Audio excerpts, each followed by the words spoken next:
আসসালামু আলাইকুম রহমতুল্লাহ। আজকে আরেকটি ক্লাস নিয়ে হাজির হয়েছি। তো তোমরা যারা বিবিএ প্রথম বর্ষের স্টুডেন্ট রয়েছো, তোমরা জানো যে তোমাদের যে সাবজেক্টগুলি রয়েছে এই সাবজেক্টগুলো থেকে ধারাবাহিকভাবে আমি ক্লাস নিচ্ছি। তো আজকেও হিসাব বিজ্ঞান বইয়ের প্রিন্সিপাল অফ অ্যাকাউন্টিং এর অ্যাডজাস্টিং অধ্যায়ের একটি ক্লাস। এর আগে আমি এই অধ্যায় থেকে আরো দুটি ক্লাস করেছি, দুটি বা তিনটি ক্লাস করেছি। তো তোমরা যারা পিছনের ক্লাসগুলি মিস করেছো আমার চ্যানেল থেকে দেখে নাও। তো আজকে আমি যে অ্যাডজাস্টিংটা করব এটা একটু ব্যতিক্রম ধরনের অ্যাডজাস্টিং। এখানে রেয়ামিলের শুধু এন্ট্রি থাকবে, রেয়ামিলের শুধু এন্ট্রি থাকবে, সমন্বয়ের কোনো এন্ট্রি এখানে নাই। তো রেয়ামিল থেকে তোমাদেরকে বুঝে নিতে হবে যে অ্যাডজাস্টিং করতে হবে। এটা তোমাকে রেয়ামিল থেকে বুঝে নিতে হবে যে অ্যাডজাস্টিং এন্ট্রি করতে হবে। তো এখানে দেখো রেয়ামিল টাকাগুলি দেওয়া আছে। তো কোনগুলো এন্ট্রি করতে হবে আর কোনগুলি করতে হবে না আমি একটু বলে দিই। যেমন আনঅ্যাডজাস্টেড আর অ্যাডজাস্টেড। আনঅ্যাডজাস্টেড এর যে এন্ট্রিগুলো রয়েছে, অ্যাডজাস্টেড এর যে এন্ট্রিগুলো রয়েছে এগুলো টাকার যদি সমান থাকে, যদি সমান থাকে, আমি আবার বলি, আনঅ্যাডজাস্টেড এবং অ্যাডজাস্টেড এর টাকা যদি সমান থাকে তাহলে ওই এন্ট্রির সমন্বয় জাবেদা হবে না। যেমন ক্যাশ আনঅ্যাডজাস্টেড 40,000, এখানেও 40,000, তাহলে এটার সমন্বয় জাবেদা হচ্ছে না। অ্যাকাউন্টস রিসিভেবল 7,000, এখানে কিন্তু 9,000, তাহলে এখানে বৃদ্ধি পেয়েছে কত? 2,000 টাকা, এটার জন্য জাবেদা দিতে হবে। এখানে আরেকটা জিনিস আমাদের খেয়াল রাখতে হবে যে এখানে অ্যাকাউন্ট রিসিভেবলের যে পার্থক্য 2,000, আর নিচে আমাদের আরেকটা এন্ট্রি হবে, সেটা রেন্ট রেভিনিউ অথবা সার্ভিস রেভিনিউ, ওইটার পার্থক্য 2,000 হতে হবে। কারণ একটা এন্ট্রির সাথে আরেকটা এন্ট্রির সম্পর্ক থাকে। যেমন এখানে অ্যাকাউন্ট রিসিভেবল 7,000 আর এখানে 9,000, পার্থক্য হলো 2,000। আর এই দিকে এই যে নিচে সার্ভিস রেভিনিউ, এই যে সার্ভিস রেভিনিউ টাকাটা, এটা হলো আমাদের শুরুতে কোনো টাকাই ছিল না, এখানে কোনো আনঅ্যাডজাস্টেড কোনো টাকা নাই, জিরো ব্যালেন্স, এখানে 1 টাকাও নাই, আর আমাদের পরবর্তীতে 2,000 টাকা হয়েছে। তাহলে আমাদের বুঝতে হবে যে শুরুতে ছিল না, পরবর্তীতে হয়েছে, তার মানে আমরা সেবা দিয়েছি। সেবা দিলে আমাদের অ্যাকাউন্ট রিসিভেবল ডেবিট হয় আর সার্ভিস রেভিনিউ ক্রেডিট হয়, টাকা হবে 2,000। তো এখানকার যে এন্ট্রিটা, এই এন্ট্রিটার সাথে এগুলোর টাকা একই হবে। মানে এখানকার যে এই অ্যাকাউন্ট রিসিভেবলের টাকা আর এইদিকে সার্ভিস রেভিনিউর টাকা সেম, একই টাকা হবে। তাহলে আমরা অ্যাডজাস্টিংটা দেখি। অ্যাকাউন্ট রিসিভেবল ডেবিট আর সার্ভিস রেভিনিউ ক্রেডিট, এই এখানে অ্যাকাউন্ট রিসিভেবল ডেবিট আর সার্ভিস রেভিনিউ ক্রেডিট করছে।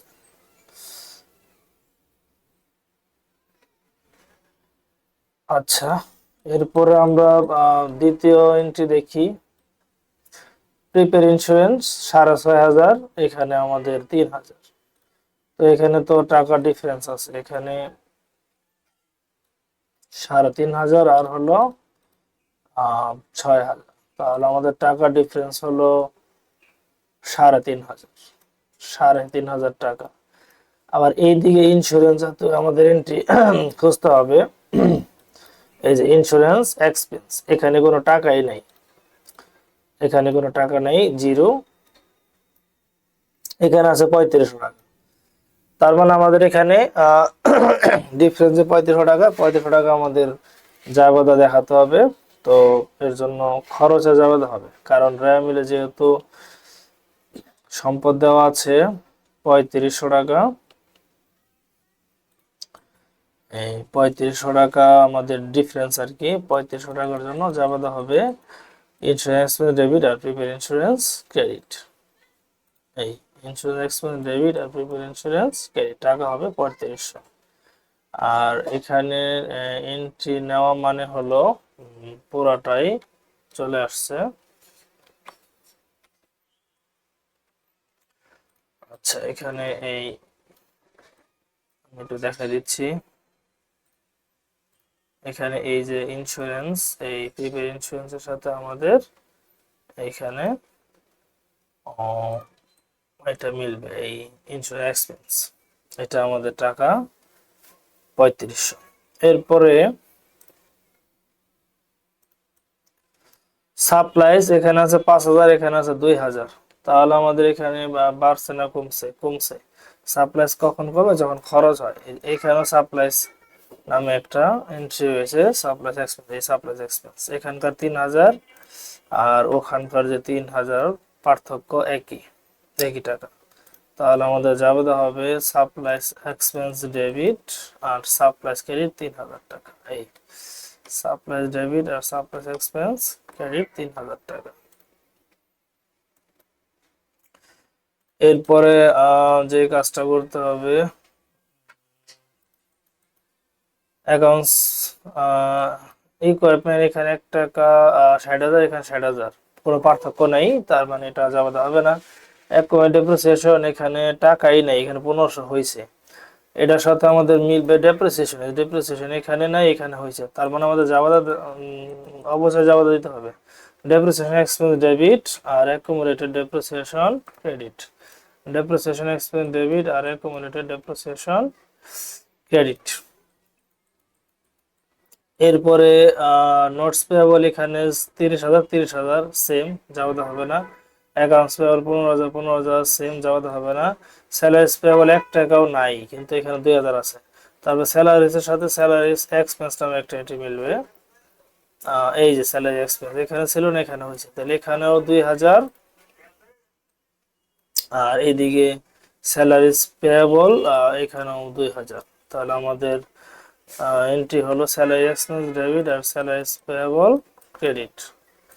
এই salary expense debit salary payable credit আমাদের বসাই দিতে হবে।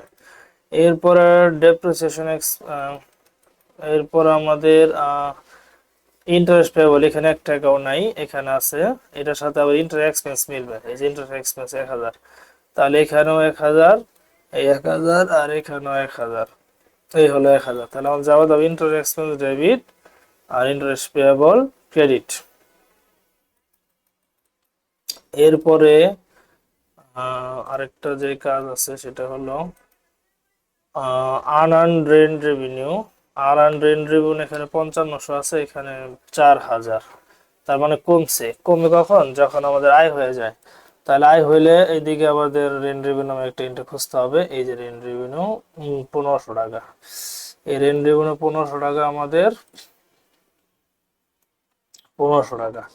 এই রেন্ট রেভিনিউ আর এখানকার আনআর্নড রেন্ট রেভিনিউ দুটা পার্থক্য 1500 টাকা। তাহলে আমাদের আনআর্নড রেন্ট রেভিনিউ হবে ডেবিট, এই আনআর্নড রেন্ট রেভিনিউ ডেবিট আর রেন্ট রেভিনিউ ক্রেডিট।